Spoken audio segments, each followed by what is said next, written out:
हम प्रभु की आराधना करेंगे, प्रभु के गीत गाते हुए हमारे बीच में हमारे भाई बहन जी हैं जो प्रभु की आराधना में चलाएंगे।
वो हमारा चट्टान बन के रहेगा।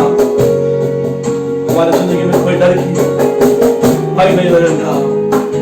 प्रभु हमें चंगा कर देना, परमेश्वर हमारे साथ है। परमेश्वर ने कहा मैं तुम्हें चंगा करने वाला परमेश्वर, मैं यहोवा हूँ, यहोवा राफा हूँ।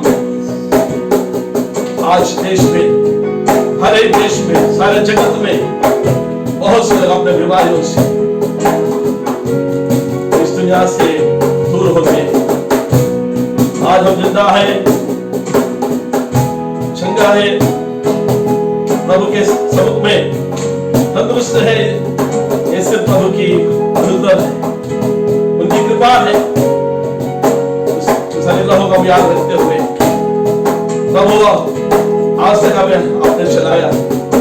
दुनिया के लोग ये नहीं जानते, लेकिन अब प्रभु के लोग हर दिन हर पल जब हम आप उठाते हैं, हम चलते हैं, तब हम प्रभु को याद करते हैं। प्रभु ये आप आपके अंदर है। इसलिए आज इस सुंदर समय में प्रभु को जो अच्छा जीवन हमारा हमें दिया है, प्रभु जो हमें चला रहे हैं, आज तक हमें भूखा नहीं रखा, अपने घायल हाथों से हमें छुआ है। इसलिए प्रभु की स्तुति करेंगे, प्रभु की महिमा करेंगे। आया और एक गीत गाकर आप प्रभु की स्तुति करते हैं।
पाप से छुटकारा देता है, अनंत जीवन देता है प्रभु।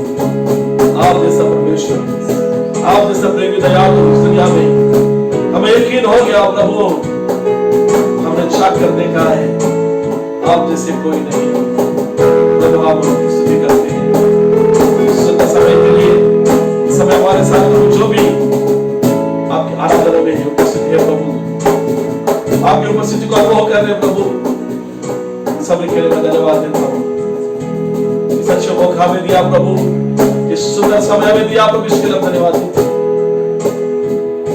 अब आप सुंदर वाणी से आप हमसे बात करने वाले परमेश्वर हैं। हम आपके वचन में जा रहे प्रभु,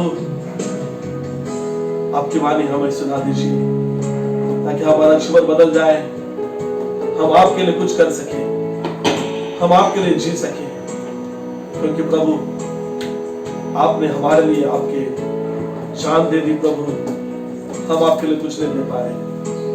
कम से कम प्रभु आपके नाम से आपकी महिमा के लिए कुछ तो करने के लिए साध्य करें। उस रीति से प्रभु हम प्रेरित होने के लिए आपके वचन से धन्यवाद कीजिए। धन्यवाद देते हुए इस समय के लिए हम सभी को अपने आप के हाथ में सौंप देते हुए ये महिमा आदर और यीशु के नाम से हम आपको सौंपते हैं प्रिय पिता परमेश्वर, आमीन आमीन आमीन।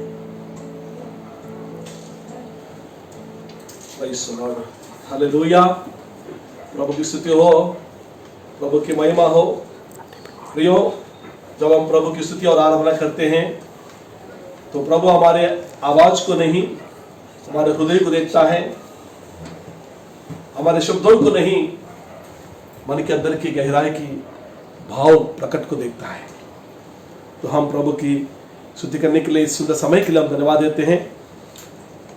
मेरे साथ जो अभी आराधना में हम आपको चलाए हैं, वह भी उनके जीवन में पहली बार इस तरह से हिंदी में गाना गाए हैं।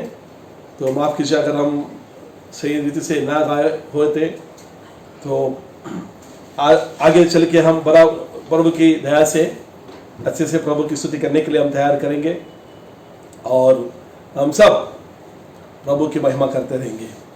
और इस समय आइए, हमारे जीवन में अति प्रमुख बात यह है कि प्रभु हमसे बात करें।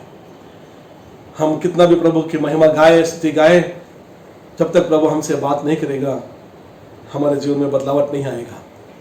उनके वचन ही हमारे जीवन को बदलाव करता है, हमारे जीवन को बदलता है और उनके सच्चाई के रास्ते में चलाता है, क्योंकि उनके वचन में जीवन है। उस वचन के ध्यान में हम आगे बढ़ने के लिए प्रभु के वचन में से एस्तेर की पुस्तक 2 अध्याय 5 से लेकर 7 वचन तक हम पढ़ेंगे। एस्तेर की पुस्तक, प्रभु के पवित्र शास्त्र में से एस्तेर की पुस्तक 2 अध्याय 5 वचन से लेकर 7 वचन तक पढ़ेंगे। शूशनगढ़ में मुर्दके नाम एक यहूदी रहता था, जो कीश नाम के एक बिन्यामीन का परपोता, शिमी का पोता और याईर का पुत्र था। वह उन बंधुओं के साथ यरूशलेम में बंधुआई में गया था, जिन्हें बाबेल का राजा नबूकदनेस्सर यहूदा के लिए राजा यकोन्याह के संग बंधुआ और करके ले गया था। उसने हदस्सा नाम अपनी चचेरी बहन को, जो एस्तेर भी कहलाती थी, पाला पोसा था, क्योंकि उसके माता पिता कोई न थे और वह लड़की सुंदर और रूपवती थी। और जब उसके माता पिता मर गए तब मुर्दके ने उसको अपनी बेटी करके पाला। छोटी सी प्रार्थना करके प्रभु के वचन में आगे बढ़ेंगे। प्रभु यीशु मसीह हम धन्यवाद देते हैं इस सुंदर समय के लिए। हम अपने आप को आपके घायल हाथों में सौंप देते हैं। प्रभु दया करके आपके वचन के द्वारा हम सबसे बात कीजिए।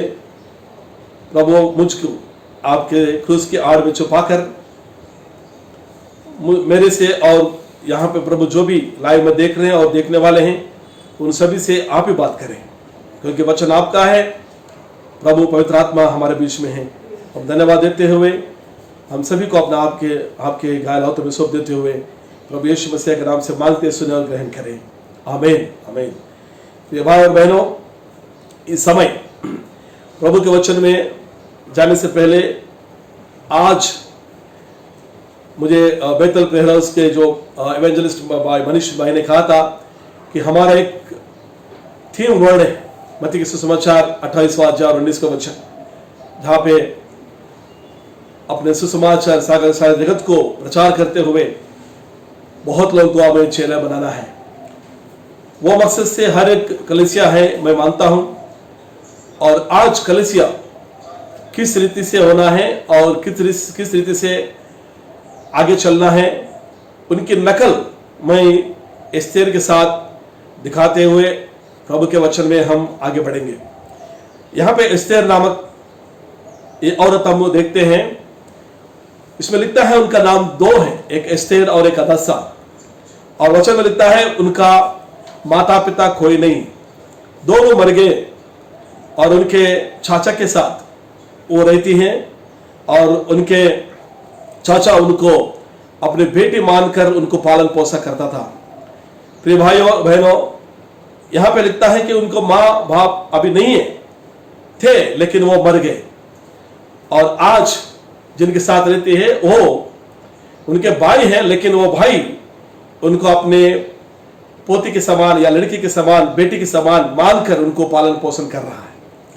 इसी रीति से हम भी इससे पहले, जब प्रभु में आने से पहले, हम प्रभु को मानने से पहले हमारे जीवन में भी शारीरिक रीति से एक माँ और बाप थे, लेकिन आत्मिक रीति से भी प्रभु का वचन में यूहन्ना का सुसमाचार 8वां अध्याय 44 वचन में ऐसा लिखता है।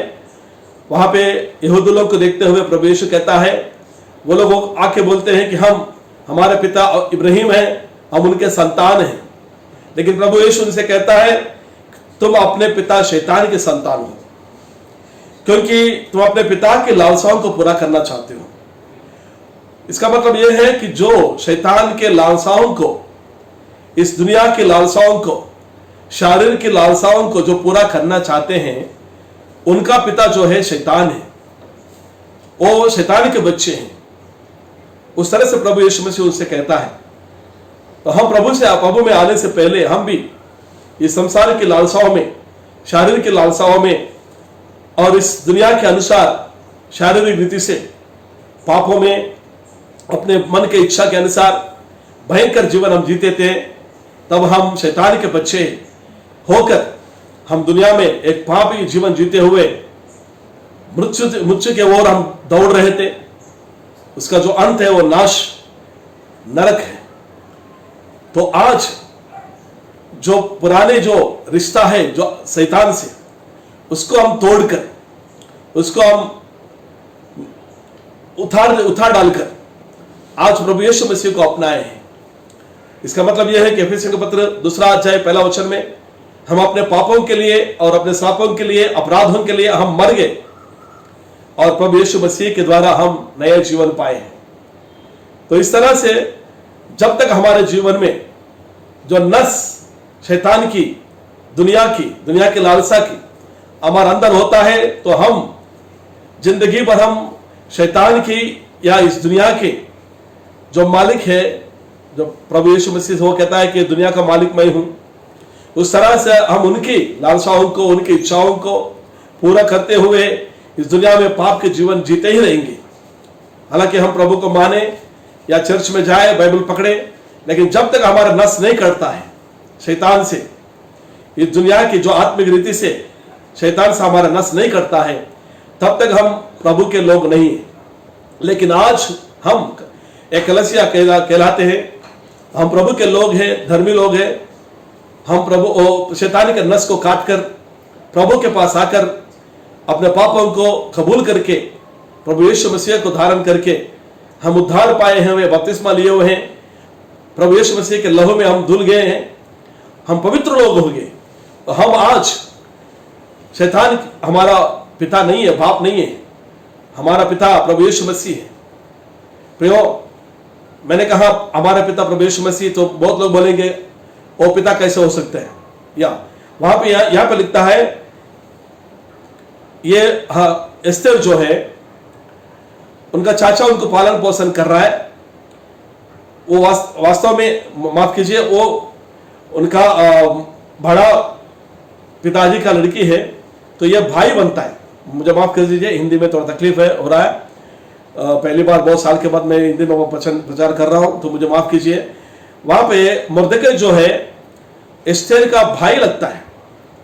एक तरफ से वो रिश्ते में भाई है, लेकिन एस्तेर के माँ बाप मरने की वजह से अपनी लड़की या अपनी बेटी के समान उनको पालन पोषण कर रहे हैं।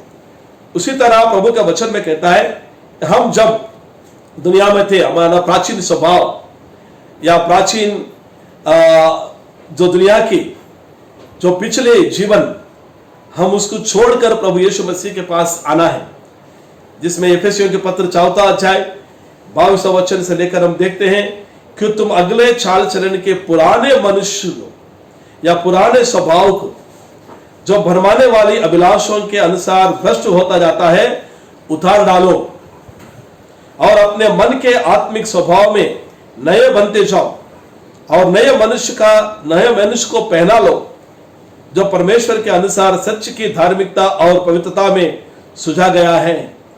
इस तरह से हमें पुराने जो स्वभाव है उतार डालकर प्रभु यीशु मसीह के अंदर आकर नवीन स्वभाव, नया मनुष्य को पहनना है।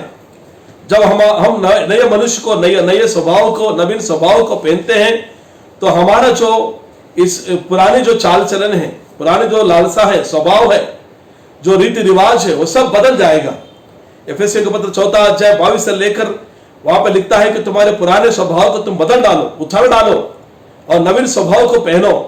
और उसके बाद जब नवीन स्वभाव को पहनते हो तो 25वां वचन से लिखता है, इस कारण झूठ बोलना छोड़कर, ये जो नवीन स्वभाव का लक्षण, गुण हमारा अंदर आना है, क्योंकि अभी हम शैतान के अंडर में नहीं है, शैतान हमारा बाप नहीं है, शैतान की इच्छा को हम पूरा नहीं कर रहे, क्योंकि अभी प्रभु यीशु मसीह में आए हैं, तो हमारा गुण बदल गया है, बदलना है। उस तरह से झूठ बोलना छोड़कर हर एक अपने पड़ोसी से सच बोलो, क्योंकि हम आपस में एक दूसरे के अंग हैं। क्रोध तो करो पर पाप मत करो। सूर्य अस्त होने से तक तुम्हारा क्रोध ना रहे और न शैतान को अवसर दो, नो, अभी नहीं देना है, क्योंकि हम प्रभु में आए हैं। और इस तरह से चोरी करने वाला फिर चोरी ना करो। हम इससे पहले करते थे, झूठ बोलते थे, चोरी करते थे। आज प्रभु के पास आए, हमारा जीवन बदल गया, हम प्रभु यीशु मसीह के पास आए। आज प्रभु यीशु मसीह अपने वचन के द्वारा हमें पालन पोषण करता है, इसलिए हमारा जीवन बदलना है। मैं कलीसिया के बारे में बता रहा हूं, आरंभ में कलीसिया किस तरह से बदलना है, उसके बाद किस तरह से अंत में प्रभु के लिए महिमा के कारण बनना है, वो चीज को हम आज देखेंगे। प्रियो, वहां पर लिखता, वरना भले काम करने में अपने हाथों से परिश्रम करे, इसलिए कि जिसे प्रयोजन हो उसे देने को उसके पास कुछ हो। कोई गंदी बात तुम्हारे मुंह से ना निकले, आवश्यकता से अनुसार वही जो उन्नति के लिए उत्तम हो, जो सुनने वालों के लिए वही बात, जो अनुग्रह के कारण हो, वही बात तुम बोलो और परमेश्वर के पवित्र आत्मा के शोकित मत करो।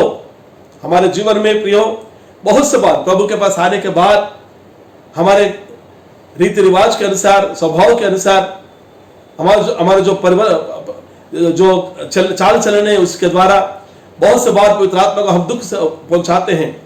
लेकिन अभी नवीन स्वभाव हमने पहना है, तो हमारा जीवन बदलना है और पवित्र आत्मा को दुख ना पहुंचाना है। और उसके बाद इस तरह से हम नए जन्म से, नए रीति से अपना स्वभाव बदलने के बाद प्रभु यीशु मसीह के द्वारा पालन पोषण लेते हुए हमारे जीवन को बदलना है। जिस तरह से मुर्दकै उनको भाई लगता है, लेकिन अब हो गया पिता, जैसे यीशु मसीह भी हमारा भाई है। रोमियों के पत्र 8वां अध्याय 29 वचन में लिखता है, अपना जो बेटा है, प्रभु परमेश्वर का बेटा जो यीशु मसीह है, वो प्रभु के वचन में लिखता है कि वह बहुत भाइयों में पहलौठा ठहरे।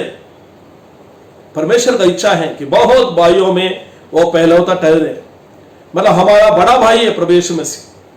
रोमियों के पत्र के अनुसार प्रभु यीशु मसीह हमारा बड़ा भाई है, लेकिन जब प्रभु यीशु मसीह इस दुनिया में आने से पहले जो यशायाह का नबी अपने वचन में लिखता है यशायाह का पुस्तक 9वां अध्याय 6वें वचन में, क्योंकि हमारे लिए एक बालक उत्पन्न हुआ, हमें एक पुत्र दिया गया है और प्रभुता उसके कंधों पर होगी और उसका नाम अद्भुत, युक्ति करने वाला, पराक्रमी परमेश्वर, अनंत काल का पिता। अब यीशु मसीह के बारे में यह सब लिखा हुआ है, हमें मालूम है। वहां पे लिखता है कि हमारे लिए पुत्र जन्म हुआ है और उनका नाम अद्भुत करने वाला, युक्ति करने वाला, पराक्रम परमेश्वर, और साथ ही साथ वहां लिखता है कि वो अनंत काल पिता कहलाया जाएगा, अनंत काल पिता कहलाया जाएगा। इस वचन के अनुसार प्रभु यीशु मसीह हालांकि हमारा बड़ा भाई के समान है, लेकिन अपने वचन के अनुसार हमें पालन पोषण करता है, इसलिए वो अनंत काल का पिता भी बन गया। उसके उदाहरण में यूहन्ना के सुसमाचार 10वां अध्याय में और 14वां अध्याय में हम जाएंगे। वहां पे फिलिप आके कहता है कि हमें पिता को दिखाओ, तो प्रभु यीशु मसीह कहता है कि तुम मुझे देखे हो, जो मुझे देखता है पिता को देखा है। मैं पिता में और पिता मुझ में बने हुए हैं। मैं पिता का चिन्ह हूं। इस तरह से प्रभु यीशु मसीह अपने आप को पिता के समान कहता है। तो प्रभु यीशु मसीह हमारे लिए एक पिता भी बन गया। और जो एस्तेर, अब मुर्दकै उनका भाई था लेकिन अब पिता हो गया, और एस्तेर के बारे में कहता है वहां पे उनका जो चेहरा है और सुंदर, और उसके चेहरे का रूप बड़ी सुंदरता से है। एस्तेर का पुस्तक 2 अध्याय से 7वें वचन में, और वह लड़की सुंदर और रूपवती थी। प्रियो, एक बार सोचो, एस्तेर जो स्त्री है, मुर्दकै के पालन पोषण में वो बढ़ रही थी। मुर्दकै जो है वो राजा के द्वार के पास खड़ा हुआ एक सिक्योरिटी गार्ड के समान नौकरी कर रहा है। एक सिक्योरिटी गार्ड का सैलरी कितना होता है? बहुत कम होता है। और वो क्या खिलाया होगा इनको, क्या उनके लिए सजावट के लिए लेके आया होगा। फिर उनके पास खाना पीने के लिए भी मुश्किल होता है। एक वॉचमैन की ड्यूटी करने वाला,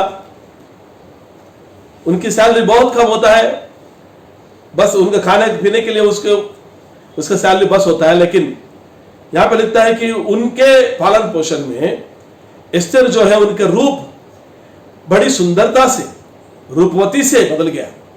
किस तरह से उनके जीवन में, एस्तेर के जीवन में इस सुंदरता और इस रूप, इस बहुत सौंदर्य आया है। प्रियो, हमारे जीवन में प्रभु यीशु मसीह के द्वारा जब वचन में हम उनके द्वारा पालन पोषण लेते हैं, हमारे जीवन, हमारे मुख, हमारे स्वभाव इस तरह से सुंदरता से बदलना है। बहुत से लोग हम देखते हैं प्रभु यीशु मसीह के पास आने के बाद वचन भी सुनते हैं और गिरजाघर में जाते हैं, लेकिन उनके मुंह के चेहरा हम देखेंगे तो हमेशा उदास रहते हैं। हमेशा ऐसा लगता है इसने कुछ खो लिया है। वो प्रार्थना करते हैं लेकिन उसका मुंह चेहरा बदलता नहीं है। लेकिन प्रियो, हमारा चेहरा, हमारा मुख जब दुनिया के लोग देखेंगे तो हम मसीह के लोग हैं।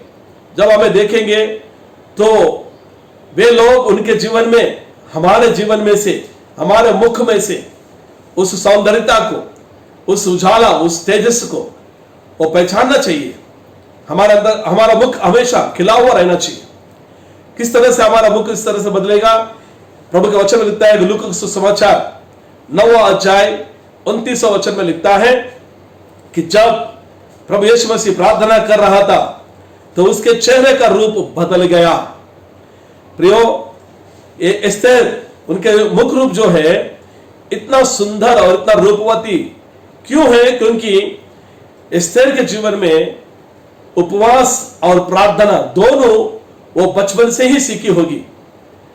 प्रियो, वो उपवास प्रार्थना उनको जीवन में इतना बदलाव लाया कि एक सिक्योरिटी गार्ड के पालन पोषण में बढ़ती हुई ये औरत जो 127 देश के ऊपर राजा था, अहश्वेरोश राजा, उनके पास जाने के बाद उनको जब शादी करना होता है तो दुनिया के जितने छोटे छोटे राजाओं के जो पुत्री लोग हैं, बेटी लोग हैं, रानी महारानी लोग, उन सबसे अच्छे सुंदरता में, अच्छे रूपवती से एस्तेर उनके सामने ठहरा।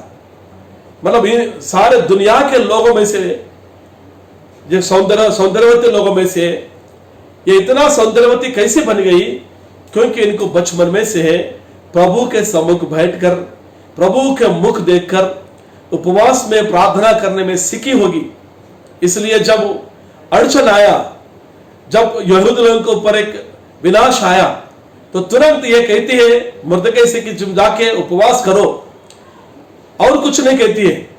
और को उनके मन में कोई और राय नहीं थी, एक ही राय थी कि तुम जाओ उपवास करो। क्योंकि उनके मन में हमेशा जो भी तकलीफ आता है, दुख आता है, परिश्रम आता है, तकलीफ आता है, कुछ भी होता है, तो उनको उपवास और प्रार्थना बचपन से ही सीखी होगी। तो तुरंत उसके मुंह से यही निकला कि तुम उपवास करो। इस तरह से प्रियो, आज एक कलीसिया के नए हम प्रभु के लोग, हमारे सारे तकलीफों में जो भी परिशोधन हमारे जीवन में आता है, जो भी अड़चन हमारे जीवन में आता है, तो हम मुख मोड़कर सारे लोगों को ऐसे दिखाते कि मुझे तकलीफ है, मुझे बीमारी है, मुझे परेशानी है। नहीं नहीं नहीं नहीं, हम प्रभु के लोग हैं। हम अपने मुख को इतना सुंदरता से, हमारे चेहरे से इतना तेजस लोगों को दिखाना है। वो किस तरह से होगा? सिर्फ प्रभु के चरणों में आकर हम उपवास करते हुए, प्रार्थना करते हुए जाना है।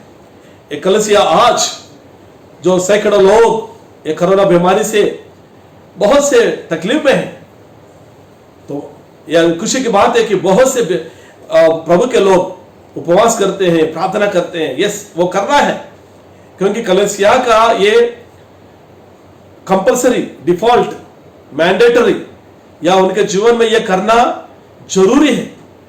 तो बहुत से लोग आज ये नहीं करते।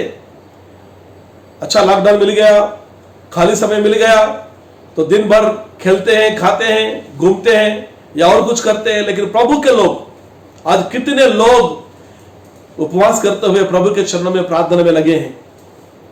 पासवान लोग, फादर लोग, बहुत से फोन कॉन्फ्रेंस में, वीडियो कॉन्फ्रेंस में, जूम ऐप में, यूट्यूब लाइव में, फेसबुक लाइव में अपने कलीसिया के लोगों को बोलते हैं कि हम इस समय में, इस समय लेकर इस समय तक हम प्रार्थना में लगे रहेंगे।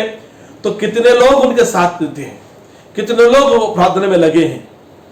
एक कलीसिया के नाय हमारे जीवन में जब परेशानी आती है, तो हमें प्रार्थना में लगा रहना चाहिए। इस तरह से जब हम उपवास और प्रार्थना करेंगे, तो हमारा मुख का जो चेहरा है वो हम बदल लेंगे, और लोगों को कभी दिखेगा नहीं। हमारे पास एक पासवान थे, वो एक छोटे से जगह पे आराधना चलाता था, कलीसिया चलाता था। उसके बाजू में एक अन्य जाति की एक स्त्री थी। वो बहुत साल के बाद वो उद्धार में आई, और प्रभु के पास आते आते एक बार एक गवाही दी। वो बोल रही थी कि मैं यीशु मसीह को धारण करने का एक ही कारण है। हमने बोला क्या? वो बोलती थी कि मैं हमेशा इस बासवान को देखता था, उनके चेहरे पे हमेशा हंसी रहती थी, जब भी देखो मुस्कुराहट से उनका चेहरा दिखता था। और मैंने सोची, क्या मसीह के लोगों को तकलीफ नहीं होता है, दुख नहीं होता है, बीमारी नहीं आता है, कमजोरी नहीं होता है? ये क्यों हमेशा हंसते रहता है? हमेशा इनका मुख में यह मुस्कान कैसा है?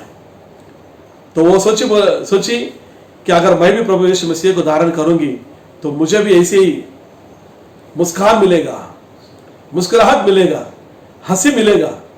वो विश्वास करके वो प्रभु के पास आई। कितनी बड़ी बात है। देखिए, लोग आज हमारे चेहरे पे क्या देख रहे हैं। अगर एस्तेर के जीवन में हो, तो हमेशा वो ऐसा मुसीबत से, हमें खाना नहीं बराबर मिला, साड़ी नहीं मिला, या सुंदरता के लिए कुछ ऐसी चीजें नहीं मिली, उस तरह से वो रूठ के रह सकती थी। लेकिन वहां पर लिखता है कि उनके जो सुंदरता है बहुत रूपवती थी। तो हमारे कलीसिया आज भी हम लोगों के सामने उस तरह से प्रभु यीशु मसीह के हम कलीसिया हैं, और उनके लिए हम विवाह के लिए तैयार होने वाली, एक शादी करने के लिए हम तैयार हैं। तो हम हमारे जीवन में भी उसी तरह की चेंजेस, जो ब्राइटनेस, जो लाइट, जो तेजस हमारे अंदर भी होना है। आज कलीसिया प्रार्थना करने वाले कलीसिया होना चाहिए। और एस्तेर का मतलब होता है कि सुखदायक सुगंध। उनके जीवन में से ऐसा सुगंध इतना बहता था। प्रियो, जब राजा के पास ले जाने का समय आया तो वहां पे सारे लड़कियों को राजा के पास जाने से पहले वहां पे एक खोजा था, जो राजा के खोजे हेगे, उनके हवाले कर दिया गया। और सभी लोगों को अपने आप को सुंदर बनाने के लिए, अपने सुंदरता दिखाने के लिए, जब 6 महीना होने के बाद जब राजा के पास जाएंगे तो अपने सौंदर्य बताने के लिए उनको जो भी चीज चाहिए था वो सब देता था। लेकिन एस्तेर के बारे में यहां लिखता है कि राजा के खोजे हेगे ने उसके लिए जो कुछ ठहराया था, उसके सिवा अधिक वो कुछ नहीं मांगती थी। उसे ज्यादा ये नहीं जरूरत थी। अगर आज की कोई लड़कियों को इस तरह से हम ऑफर दे कि भाई राजा के सामने जाना है, अपने सौंदर्यता को बताना है, तुम्हें जो चाहिए वो मिलेगा, तो आज के लड़की लोग क्या नहीं पूछेंगे। एक लिपस्टिक पूछेगी, पाउडर पूछेगी, क्रीम पूछेगी, या मेकअप किट पूछेगी, या क्या नहीं पूछेंगे, है ना। ये सारे रंग डाल के, सारे पेस्ट लगा के अच्छे चेहरे को बिगाड़ देते बहुत से लोग। प्रियो, यहां पे एस्तेर के बारे में लिखता है कि उनके अंदर, उसका नाम ही सुखदायक सुगंध, वो लोगों के सामने अपने सुगंध फैलाने वाली थी। उनको ज्यादा जरूरत नहीं थी। उनको मालूम है कि मैं राजा के पास जब जाऊंगी तो मेरे अंदर की जो सौंदर्यता का सुगंध है, सुखदायक सुगंध है, उससे वो मुग्ध होगा और मुझे अपनाएगा। मुझे बाकी लोगों के, जो महारानी लोग अलग अलग देश से आए हैं, अलग अलग वस्तुएं लेके आए हैं, अलग अलग चीज मांग रहे हैं, अलग अलग खाना खा रहे हैं और अपने सौंदर्यता के लिए अलग अलग चीजें इस्तेमाल कर रहे हैं, वो सारी चीज मुझे जरूरत नहीं है। क्योंकि मैं प्रभु यीशु मसीह के सामने घुटने टेककर उपवास के साथ प्रार्थना करती हूं, मेरा चेहरा बदल जाता है और इतना सुंदर बन जाएगा कि मेरा राजा मुझे अपनाएगा। वो मकसद से वो थी। और अपने आप को सजाने के लिए प्रभु के वचन में कहता है कि पहले पत्रस 3 अध्याय 3 वचन में, और तुम्हारा सिंगार दिखावटी ना हो, अर्थात बाल गूंथने और सोने के गहने या भांति भांति के कपड़े पहनना, वरना तुम्हारा छिपा हुआ और गुप्त मनुष्य नम्रता और मन की दीनता की अविनाशी सजावट से सजल रहे। इस तरह से एक प्रियो, हमारे जीवन में दीनता का सजावट हमारे अंदर होना है, प्रभु के अधीन होना, प्रभु को आज्ञा मानना और अपने आप को नम्र बनाना, यही हमारे लिए अच्छी सजावट है। तो आज कलीसिया, बहुत से लोग, कितने लोग आज अपने आप को कमी घटी मानते हैं, कितने लोग अपने आप को कम मानते हैं, नम्रता बताते हैं और अधीन होकर दीनता बताते हैं। प्रियो, आज बहुत से लोग, एक चीज उनके अंदर अगर तरक्की हो जाती है तो उनके अंदर दीनता नहीं रहता। वो किसी के आधीन में नहीं रहेंगे, किसी की बात नहीं सुनेंगे। जब नए नए कलीसिया में आते हैं तो हर एक विश्वासी के बात सुनते हैं, पासवान के बात सुनते हैं, फादर साहब के बात सुनते हैं। बैठो बोले तो बैठेंगे, उठो बोले तो उठेंगे, जो काम बोलेंगे वो करेंगे, गाना गाओ तो गाएंगे, बोला पहुंचो तो पहुंचेंगे, सारा चीज करेंगे। लेकिन जब दिन बीत जाता है, कुछ समझ में आता है, कुछ वचन में वो समझ जाता है, तो वो तो अपने आप को बड़ा समझ जाता है। पहले जैसे वो काम नहीं करेंगे, नहीं सुनेंगे, वो आधीन में नहीं रहेंगे, दीनता नहीं बताएंगे और प्रभु के आधीन में नहीं रहते। हमारे जीवन में प्रभु यीशु मसीह मरते दम तक, प्रभु के वचन में लिखता है फिलिप्पियों के पत्र 2 अध्याय में, और क्रूस की मृत्यु तब तक जाने तक अपने आप को परमेश्वर के अधीन में था, अपने आप को कम समझा, अपने आप को दीनता बताया। इसलिए हमारे वो प्रभु यीशु मसीह परमेश्वर के समान होते हुए, परमेश्वर के सिंहासन के ऊपर बैठे हुए दास का स्वरूप लेकर इस दुनिया में हमारे लिए एक मॉडल बताने के लिए अपने आप को कम करिया और पापियों से बैठा, प्रेम किया। जो खोड़े लोग थे उनके साथ बैठा, जिनको दुनिया ने, समाज ने निखार कर दिया, उनके साथ जाके उसने सहबात की। प्रियो, आज इस तरह की दीनता, और हम सुसमाचार देने के लिए बहुत से लोगों को अच्छी जगह चाहिए। अगर अगर सुसमाचार देने जाते हैं, जो नए सेवा में आए हैं, वो छोटे छोटे गांव में गरीब लोगों के पास, जो भिखारी लोग होते हैं या जो खोड़े लोग होते हैं या कुछ कमजोर लोग होते हैं, उनके पास जाने के लिए वो हिम्मत नहीं रखते। बड़े बड़े लोग पैसे वाले के पास जाने के लिए हिम्मत रखते हैं। प्रियो, हमारे जीवन में अगर प्रभु हमें बोलेंगे आशीष देगा, घर देगा, खार बंगला सब देगा, फिर भी अगर अपने आप को कम करने के समय आता है और जो नीच लोगों के पास जाके बैठना होता है, तो भी जाने के लिए हम तैयार होना है। उस तरह से हम अपने आप को नम्र बनाना है, अधीन में होना है, दीनता बताना है। प्रियो, इस तरह से वो अपने जीवन में सीखी कलीसिया भी वो इस तरह से सीखना है, आधीन होना है। क्योंकि एफेसियों के पत्र 5वां अध्याय 24 में लिखता है, जैसे कलीसिया प्रभु के अधीन में है, उस तरह से पत्नियों तुम भी अपने पति के अधीन में रहो। पौलुस जब देखा तो कलीसिया प्रभु के अधीन में थे। जो पुरानी जो कलीसिया, जो आरंभ की कलीसिया है, वो प्रभु के अधीन में थे। आज हम प्रभु के अधीन में नहीं होते। कितने बाजवान लोग बोलते हैं कि प्रभु भाई, हमारे चर्च में लोग प्रभु का प्रचार सुनते नहीं है, मानते नहीं है, वचन के अनुसार चलते नहीं है, वो प्रभु के अधीन में नहीं है। वो भूल गए कि उनके जीवन किस तरह से था, कहां से वो आए, वो कैसे उनके चेहरा था, वो कैसे उनकी चाल चलन थी, वो सब भूल गए। प्रिय, आज अगर हमारे जीवन में अगर किसी को कोई लड़की पैदा हुई और एक कुरूपी है, उनके अंदर कोई सौंदर्यता नहीं है, एकदम खाली सी है और सब उनके हाथ पांव टेढ़े वेढ़े हो गए और कोई पसंद नहीं कर रहे उनको, उस तरह से अगर लड़की किसी के घर में होगा तो माँ बाप भी बोलेंगे भाई कैसे पैदा होगा तू, तेरे वजह से घर में कोई रिश्ता भी नहीं आ रहा है, तू मरती क्यों नहीं।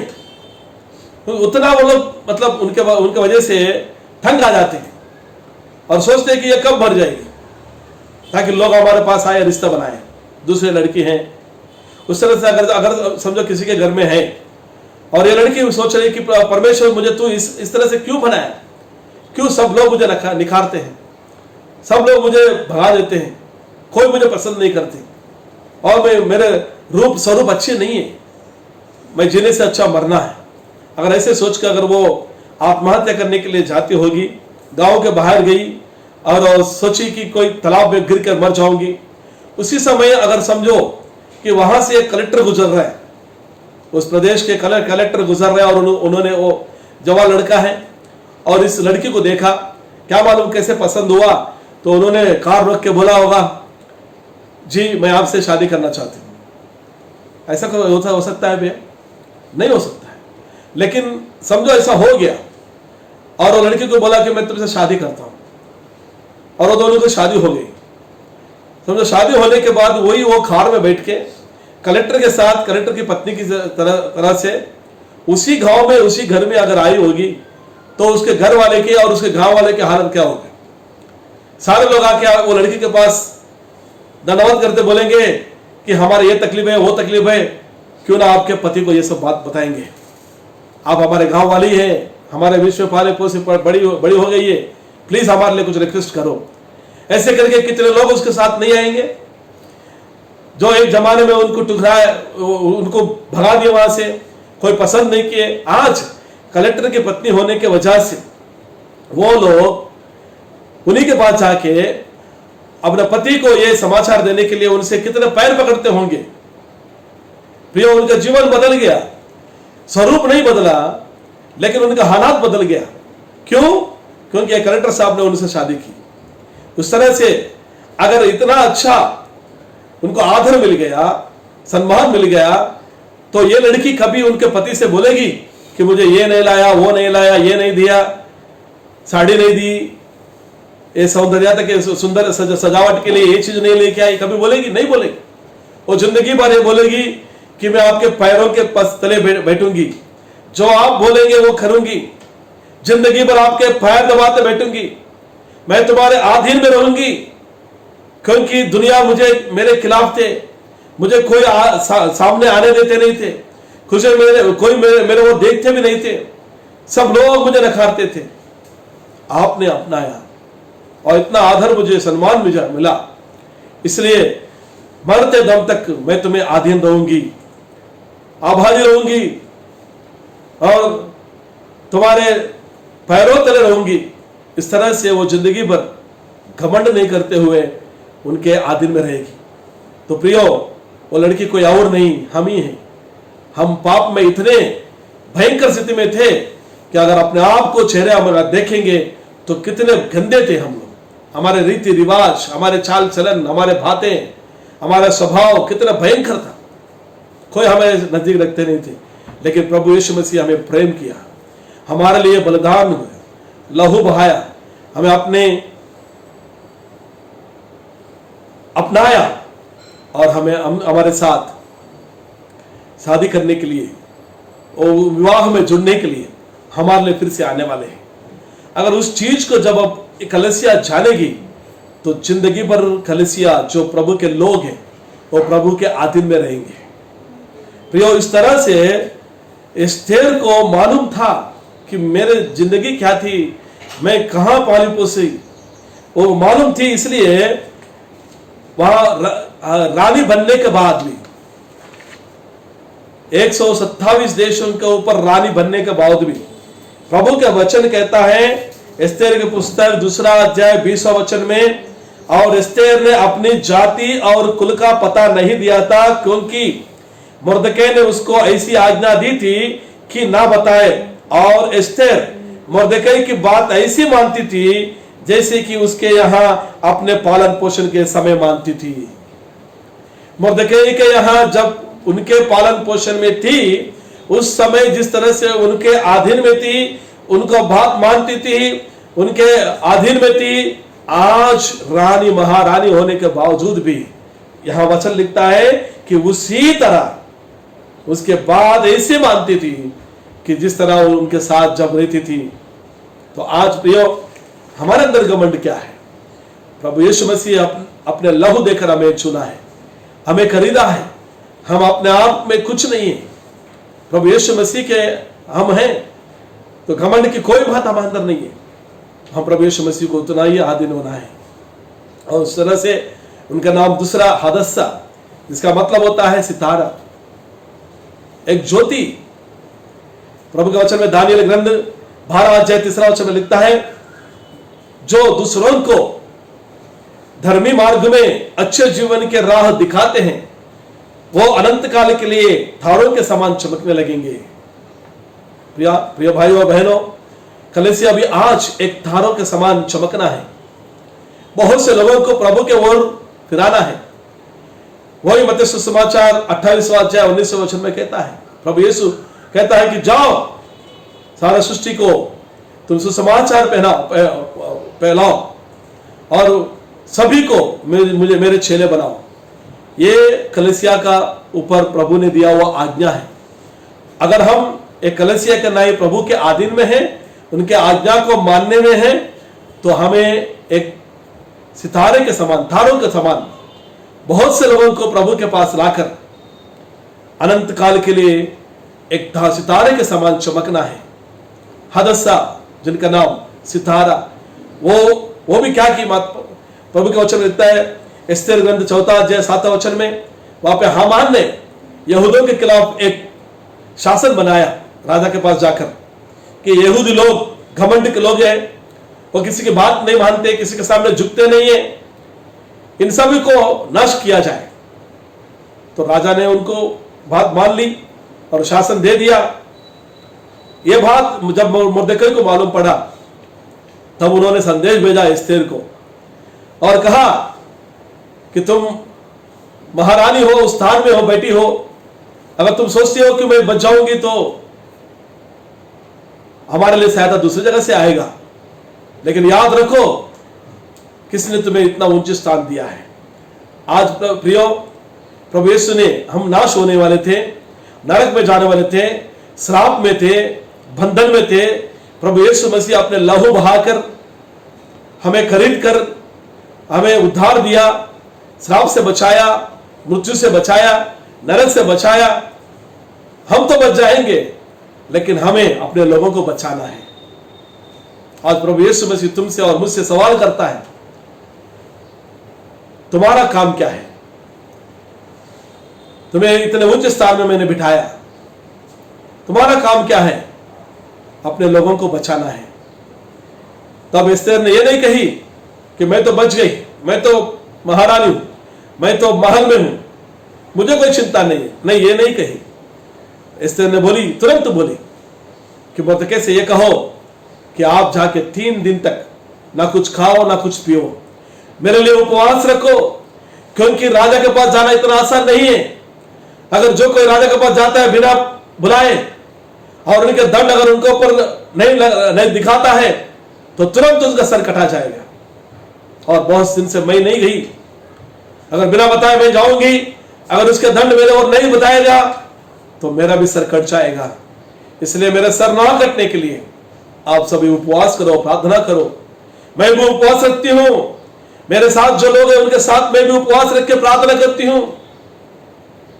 अगर मुझे नाश होना तो भी मैं नाश हो जाऊंगी, लेकिन अपने जाति को बचाने के लिए, अपने लोगों को बचाने के लिए, अपने देश को बचाने के लिए, अपने झुंड को बचाने के लिए मैं राजा के पास जाऊंगी।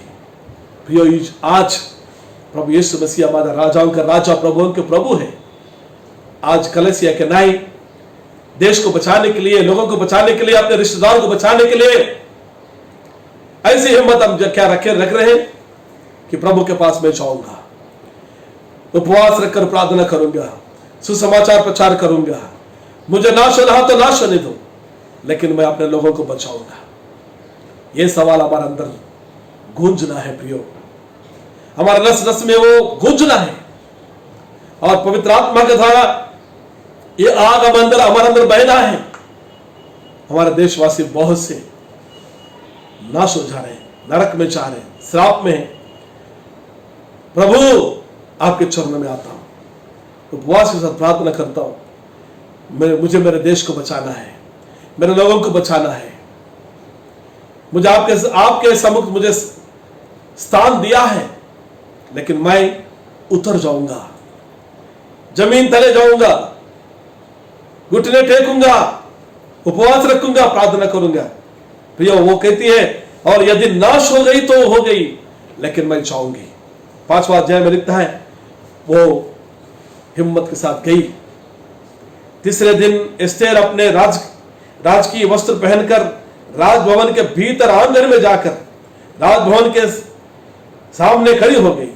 राजा तो राजभवन में राजगद्दी पर भवन के द्वार के सामने विराजमान था। और जब राजा ने एस्तेर रानी को आंगन में खड़ी हुई देखा, तब उससे प्रसन्न होकर सोने का राजदंड उसके हाथ में था, उसकी ओर बढ़ाया। यो, अगर आप जब लोगों के लिए, लोगों की उद्धार के लिए, लोगों की क्षमता के लिए और उनके चंगाई के लिए, उनके श्राप से और पाप से उनको छुड़ाने के लिए आप प्रभु यीशु मसीह के जो राजा के पास आप जाएंगे, जरूर आपकी सुनेगा, जरूर उनके सोने के दंड तुम्हारे ओर बढ़ाएगा, तुम्हारा प्रार्थना को सुनेगा। प्रभु यही सोचता है, यही राह देख रहा है कि मेरे पास कौन आएगा, कौन प्रार्थना करेगा, कौन उपवास रखकर रोएगा, ताकि मैं उनकी प्रार्थना सुनूं और उनको देश को बचाऊं।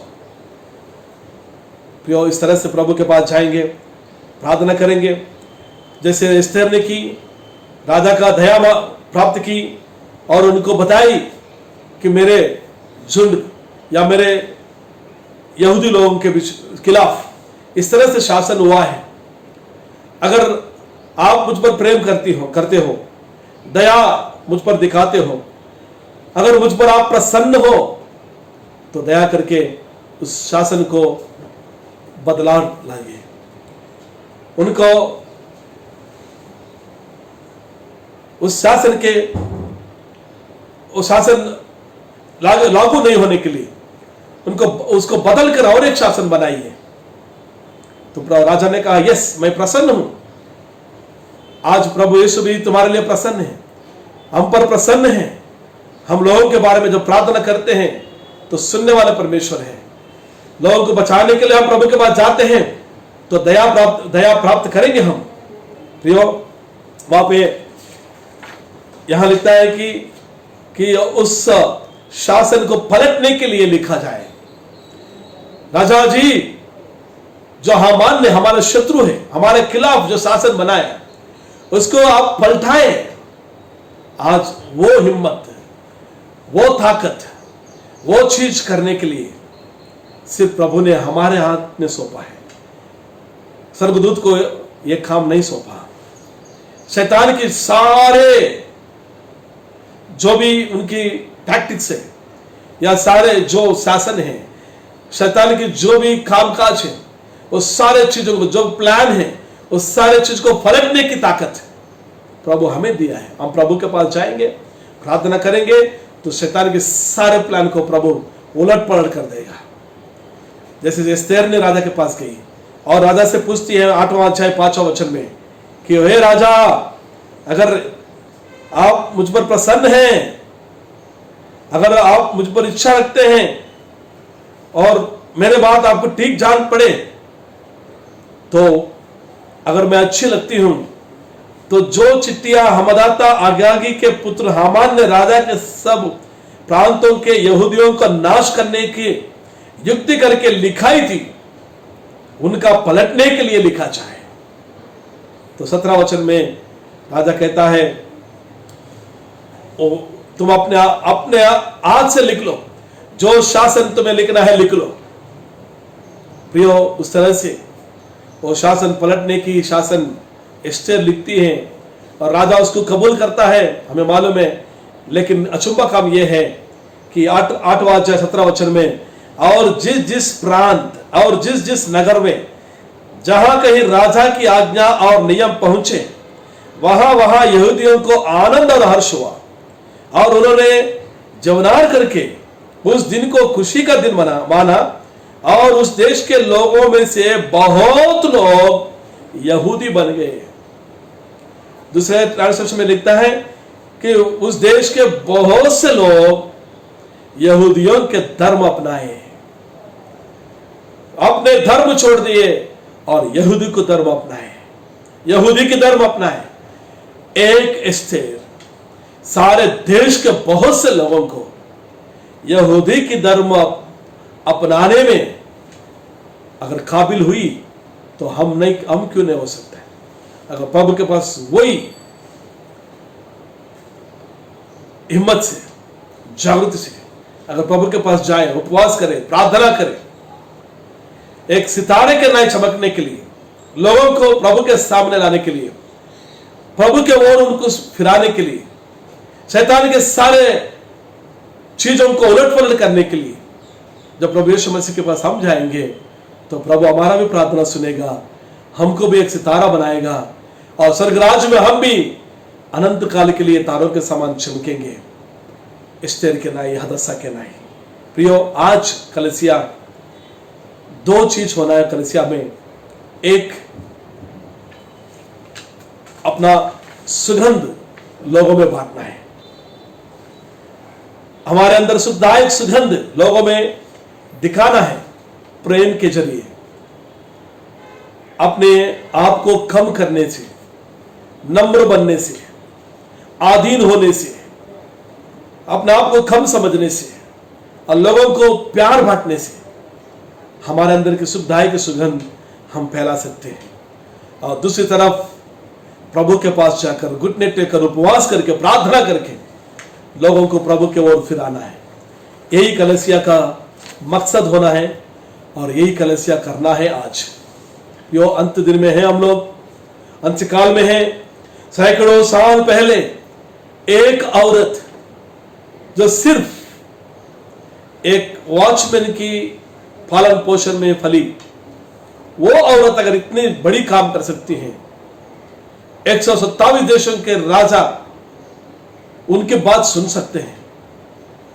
आज प्रभु यीशु मसीह अपने लहू से हमको खरीदा और उनके बेटे बेटियां बनाया, तो हम भी उस अनुग्रह के द्वारा उनके सिंहासन के पास जाने के लिए प्रभु हमें हिम्मत दी है। हम भी लोग दुनिया में जब जाएंगे, ये सुगंध को, ये सुखदायक सुगंध को हम बांटेंगे लोगों को, और प्रभु के पास जाकर घुटने टेकर प्रार्थना करेंगे, ताकि लोग अपने हम जो प्रेम उनको बताते हैं, उस प्रेम के द्वारा प्रभु परमेश्वर की प्रेम जान सके, बलिदान जान सके, सुसमाचार सुन सके, और प्रभु के सामने प्रार्थना करने के जरिए लोग प्रभु के पास आ सके। जिस तरह एस्तेर ने जिस शासन उनके हाथ से लिखा है, उसके द्वारा उस देश में बहुत से लोग यहूदी बन गए, आज मसीह के लोग बनेंगे। वो काम सिर्फ प्रभु आपको और हमको दिया है। एक कलीसिया का नाई, उस तरह से हम बहुत से लोगों को प्रभु के पास लाकर, वो नाश ना होने के लिए, नरक में से उनको बचाकर अनंत काल के लिए हम तारों के समान चमकने के लिए, एस्तेर की नाई हम एक सुखदायक सुगंध लोगों में फैलाने के लिए प्रभु आपको और हम सबको इस्तेमाल करें। उस तरह से प्रभु आप आशीष आपको और हमको प्रभु दे। प्रभु इस वचन को आशीष करें, ताकि इस वचन के द्वारा हम सभी आशीष पाएं। आइए हम प्रार्थना करेंगे। प्यारे पिता प्रभु, हम धन्यवाद देते इस समय के लिए। प्रभु वचन हमने बांटा है, पानी के ऊपर हम बीज बोए हैं। हम जानते हैं कि किसी न किसी दिन यह ऊपर आएगा, किसी न किसी एक के मन में यह काम करेगा, और अपने आप को कम ना समझ के प्रभु यीशु मसीह मुझे मेरा पुराने जीवन में कितने भयंकर रीति से मैं था, और आज कितने सौंदर्यता से सुंदर मुझे बनाया, धर्मी बनाया, पवित्र बनाया, उसके बेटी बेटा बनाया। तो इस तरह के नए मैं भी सुखदायक सुगंध लोगों में फैलाने के लिए प्रभु के प्रेम को बांटूं, और प्रभु के पास जाकर प्रार्थना करके लोगों को प्रभु के ओर फैलाऊं। ऐसे निर्णय कुछ भी लोग लेंगे प्रभु, ये मैं जानता हूं प्रभु इस काम आप करेंगे। किसी न किसी हृदय में प्रभु आप काम कर रहे हैं, हम धन्यवाद देते। आज लोग प्रभु अचंबा काम के लिए, शैतान भगाने के लिए, और ये सब सूचक क्रिया महत् कार्य इसके ऊपर लगे हुए हैं, लेकिन दुनिया नाश हो रही है। आपके आगमन निकट है, लोग आपके चरणों में आना है, उद्धार पाना है, नाश नहीं होना है। इसलिए कलीसिया कहना है, हम भी प्रभु आप जो प्रेम हमें बताया, हमारे प्रति आपने जो प्रेम दिखाकर हमारे लिए क्रूस पर चढ़ गए, घायल हो गए, आपने प्राण को बलिदान दिए, उस प्रेम को पहचानते हुए उस प्रेम को लोगों में हमें बांटने के लिए सहायता करें।